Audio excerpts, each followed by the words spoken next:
अब यहाँ आचार्य महाराज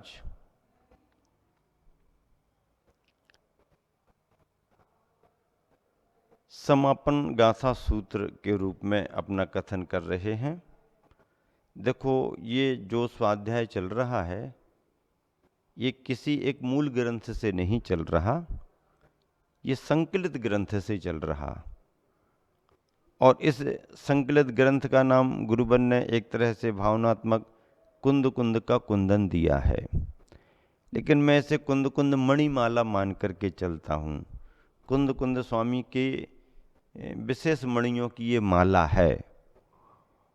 4 खंड इस कुंद कुंद के कुंदन ग्रंथ में गुरुवर आचार्य श्री के निर्देशानुसार तय किए गए। पहला रत्नत्रय अधिकार, दूसरा उपयोग अधिकार, तीसरा ज्ञानगेय अधिकार और चौथा श्रामण्य अधिकार।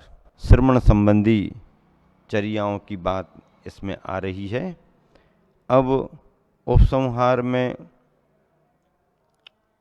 बोध पाहुट की 62वें नंबर की गाथा है, ध्यान से सुने। 12 अंग वियाना 14 पौवंग विवुल वित्थरणम स्वयनानि भद्रबाहु गमय गुरु भैभव जयऊ गमय गुरु भैभव जयऊ। 12 अंग वियाना 14 पौवंग विवुल वित्थरणम स्वयनानि भद्रबाहु गमय गुरु भैभव जयऊ।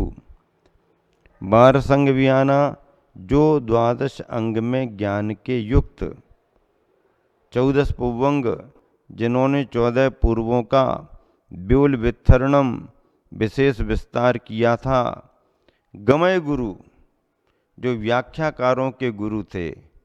गमय गुरु का अर्थ क्या? जो व्याख्याकारों के गुरु थे।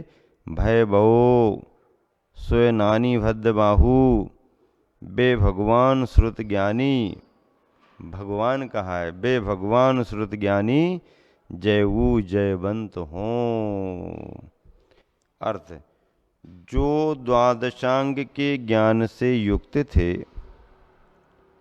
जिन्होंने 14 पूर्वों का अत्यंत विस्तार किया था, तथा जो गमकों अर्थात व्याख्याकारों के गुरु थे, वे भगवान श्रुत ज्ञानी भद्रबाहु जयवंत हों। भद्रबाहु आचार्य महाराज के लिए यहाँ याद किया गया श्रुत ज्ञान के रूप में। वैसे देखा जाए तो भगवान महावीर स्वामी की परंपरा में, क्या सुन रहे ना सभी जन? भगवान महावीर स्वामी की परंपरा में महावीर भगवान के मोक्ष होने के बाद अनुबद्ध केवली 3 हुए, इंद्रभूति, सुधर्मा स्वामी और जम्बू स्वामी। इन 3 केवल ज्ञानियों के पश्चात 5 केवली और हुए, जिनमें अंतिम केवली श्रीधर स्वामी रहे। पश्चात श्रुत केवलियों का क्रम आता है। 5 श्रुत केवली हुए, नंदी, नंदीमित्र, अपराजित, गोवर्धन और भद्रबाहु। इन 5 श्रुत केवलियों में अंतिम श्रुत केवली भद्रबाहु हैं। श्रुत केवली किसे कहते हैं और केवली किसे कहते हैं? जिन्हें केवल ज्ञान होता है, घातीय कर्म का क्षय हो गया, अनंत ज्ञान, अनंत दर्शन, अनंत सुख, अनंत वीर्य प्रकट हो गया। 4 घातीय कर्मों के नष्ट होने पर 4 गुण प्रकट हो गए, तो ये सर्वज्ञ अरहंत भगवान बन जाते हैं। ये केवली हैं। अब श्रुत केवली कौन? केवल ज्ञान नहीं है, श्रुत के साथ केवली लगाया है। तो जब केवल ज्ञान नहीं है तो केवली क्यों लगाया? वो तो छद्मस्त हैं, केवल ज्ञानी नहीं है, घातीय कर्म नष्ट नहीं हुए। तो आशय ये है कि केवल ज्ञान के माध्यम से जितना द्वादशांग भगवान ने जाना, उसका सार इन श्रुत केवलियों को अपने ज्ञानावरणी कर्म के छयोपसम में, 6 में नहीं, छयोपसम में द्वादशांग का सार प्राप्त हुआ। इसलिए उन्हें केवली कहकर के श्रुत लगा देते हैं, अर्थात श्रुत केवली। श्रुत केवली अगर केवल ज्ञान को प्राप्त कर लें तो मोक्ष जाते हैं, और केवल ज्ञान प्राप्त ना कर पाए तो श्रुत केवलियों की समाधि होती है तो स्वर्ग जाते हैं। महावीर भगवान की परंपरा के 5 श्रुत केवली समाधिस्थ होकर के स्वर्ग को प्राप्त हुए। अंतिम श्रुत केवली भद्रबाहु, जिनके समय में 12 वर्ष का अकाल दुर्भिक्ष पड़ा था, जिनके अंतिम शिष्य सम्राट चंद्रगुप्त थे, मौर्य वंश के संस्थापक, जिन भद्रबाहु महाराज जी ने 12,000 मुनियों को अपने साथ ले जा करके उनका विहार दक्षिण प्रदेश के विभिन्न प्रांतों में कराया और स्वयं श्रवण बेलगोला की पहाड़ियों में रुक करके समाधि साधना की। ऐसे भद्रबाहु महाराज अंतिम श्रुत केवली आचार्य कुंद कुंद स्वामी ने उन्हें याद किया और क्या कहा? भय भवो स्वयनानी भद्रबाहु, श्रुत ज्ञानी भद्रबाहु भगवान जयऊ जयवंत हों। क्या कहा? जयवंत हों। अब देखिए सारांश। इस गाथा में आचार्य श्री कुंद कुंद स्वामी ने अंतिम श्रुत केवली श्री भद्रबाहु के प्रति विनय प्रकट करते हुए कहा है कि जो 12 अंगों के ज्ञाता थे, 14 पूर्वों का जिन्होंने बहुत विस्तार किया था, जो पूर्ण श्रुत ज्ञानी थे, 5 श्रुत केवलियों में अंतिम श्रुत केवली थे, जो गमकों के गुरु अर्थात उपाध्याय थे और इंद्र आदि के द्वारा आराधना के योग्य होने से भगवान थे, वे भद्रबाहु महाराज जयवंत रहें। उनके लिए हमारा नमस्कार है। और भी देखो क्या लिखा कुंद कुंद स्वामी के प्रति। कुंद कुंद को नित्य नमू, हृदय कुंद खिल जाय, परम सुगंधित महक में जीवन मम घुल जाय। कुंद कुंद को नित्य नमू, हृदय कुंद खिल जाए, परम सुगंधित महक में जीवन मम घुल जाए। और अंत में हे कुंद कुंद मुनि भव्य सरोज बंधु, हे कुंद कुंद मुनि भव्य सरोज बंधु, मैं बार बार तुम पाद पयोज बंधु।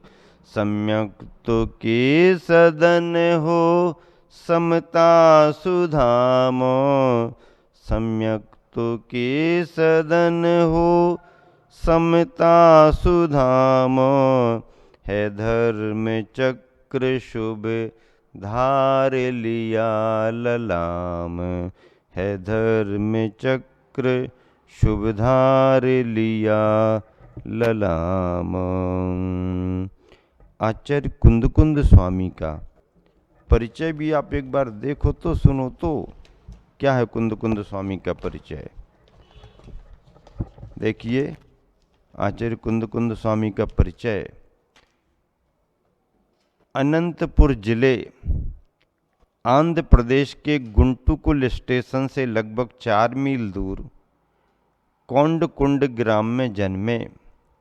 जिन शासन की प्रभावना एवं आध्यात्मिक क्रांति की जन्म घूंटी पीकर उसे साकार करने मात्र 11 वर्ष की आयु में ही मुनिव्रत अंगीकार किए। कुंद कुंद स्वामी 11 वर्ष की उम्र में मुनि बने। शुद्धोसी बुद्धोसी निरंजनोसी संसार माया परिवर्जितोसी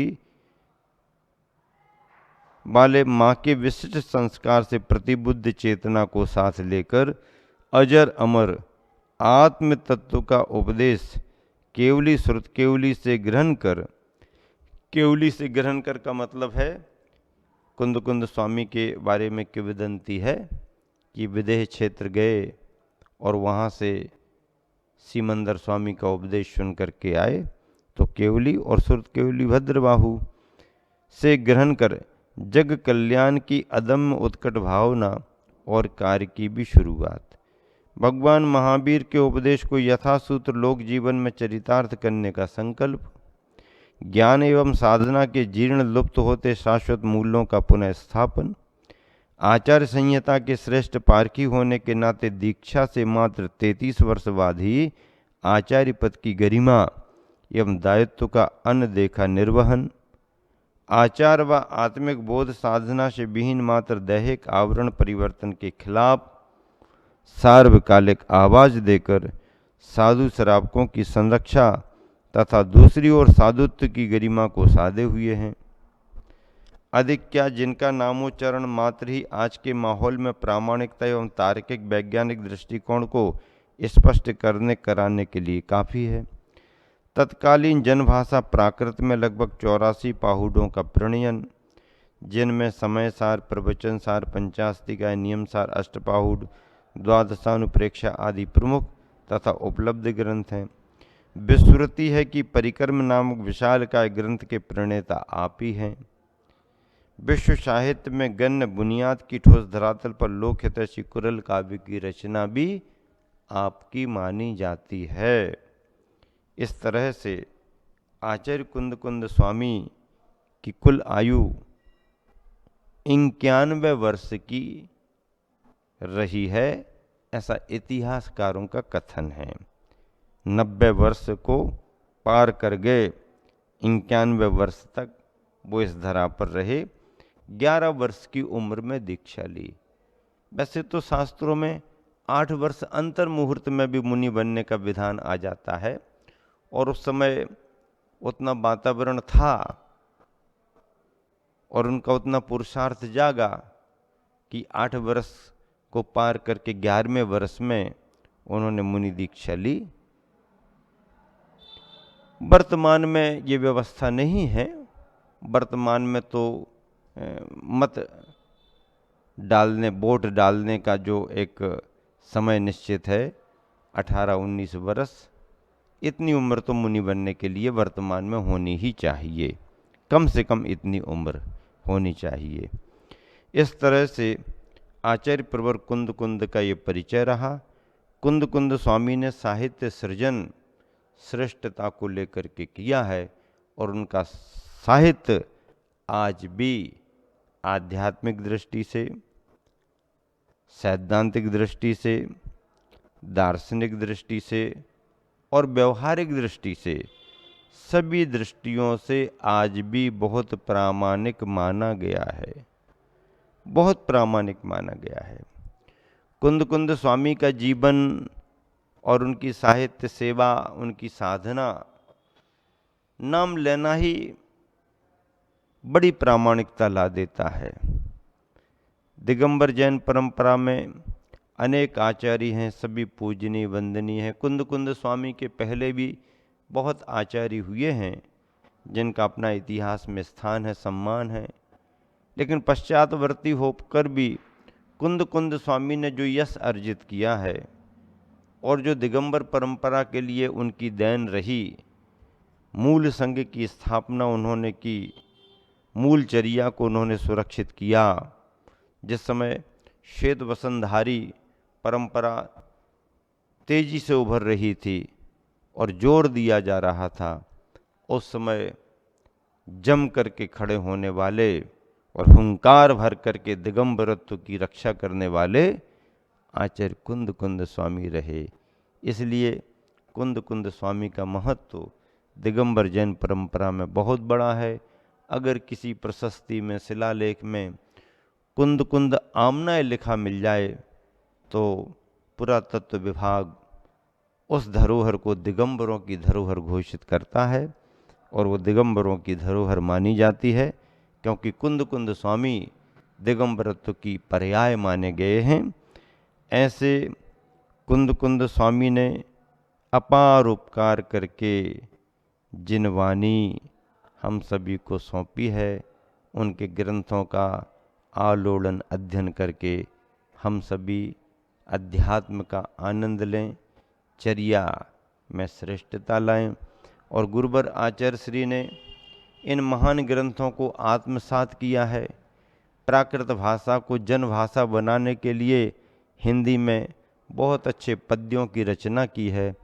और इस समय कुंद कुंद का कुंदन रख कर के जो आप सभी के लिए स्वाध्याय कराया गया है, उसमें मूल श्लोक, मूल गाथा, अन्वय, अर्थ, भावार्थ के साथ गुरुवर का पद्यानुवाद भी रख कर के, निमित्त भले ही आप सब बने हैं, लेकिन मैंने अपना स्वाध्याय किया है, अपने स्वाध्याय के लिए इस ग्रंथ को चुना था और आप सब ने मेरे स्वाध्याय के साथ लाभ लिया है। और ऐसा ही स्वाध्याय हम सबका होता रहे। व्याख्यान करने में, गाथाओं की प्रस्तुति में अगर कोई स्खलन हुआ हो, शब्द का, अक्षरों का, उच्चारण का अथवा अर्थ में अंतर आया हो, तो आचार्य प्रवर कुंद कुंद स्वामी से और जिन वाणी से मैं क्षमा याचना करता हूँ और भावना करता हूँ कि बोधि समाधि परिणाम शुद्धि स्वात्मोपलब्धि शिव शौख सिद्धि चिंता मणिम चिंतित वस्तुदाने ताम बंद मानस से ममास्तु देवी। मुझे निरंतर बोधि और समाधि की प्राप्ति हो। बोधि रत्नत्रय की भावना, समाधि रत्नत्रय और साधना का फल। ऐसी बोधि समाधि परिणाम शुद्धि स्वात्मोपलब्धि शिव शौख सिद्धि चिंता मणिम चिंतित वस्तुदाने ताम बंद मानस्य ममास्तु देवी, ममास्तु देवी, ममास्तु देवी। श्रुत माता, जिनवानी माता, श्रुत देवता मुझे क्षमा करे, क्षमा करे, क्षमा करे और निरंतर मेरे ज्ञानावरणी कर्म का क्षोभ संबढ़ता रहे, ताकि स्वयं स्वाध्याय करूं और अपने निमित्त से जो भी स्वाध्याय करना चाहें उनका भी स्वाध्याय कराता रहूं। यही एक परमार्थ की भावना है। कोई लौकिक कामना नहीं, कोई दिखावा नहीं, कोई किसी तरह का आकर्षण नहीं, बस स्वाध्याय और साधना अपने जीवन का सार है। महावीर भगवान की जय।